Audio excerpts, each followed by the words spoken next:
الكلام الذي يقول هذا المنحط الذي أتى بانحطاط للأمة وكل بلية بسببها الحوثيون في اليمن. إنما يحدث في اليمن من تفككات وتشرذم بين الناس السبب أكيد هؤلاء الناس.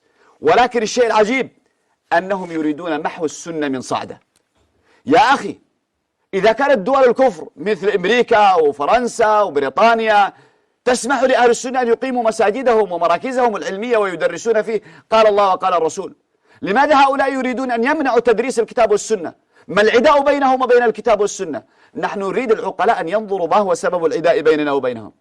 لما ضعفوا عن الحجة والبرهان والقوة والبيان لجأوا إلى السلاح والسنان، يريدون أن يقنعوا الناس بالحديد والنار، إما أن تكون معي وإلا سأذبحك، إما أن تخضع لرأيي وإلا فالنار مثواك.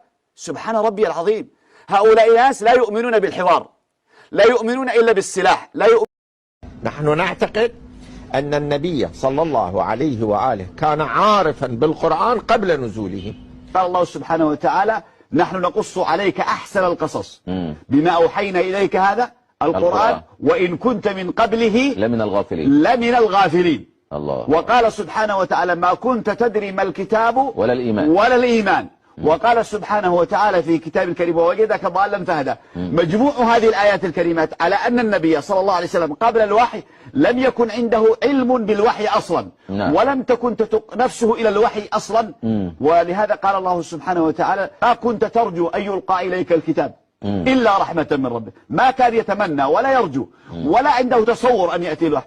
إذا معناه أنه لم يكن عنده علم قبل نزول الوحي، كما قال الله: وعلمك ما لم تكن تعلم. ما كان يعلم.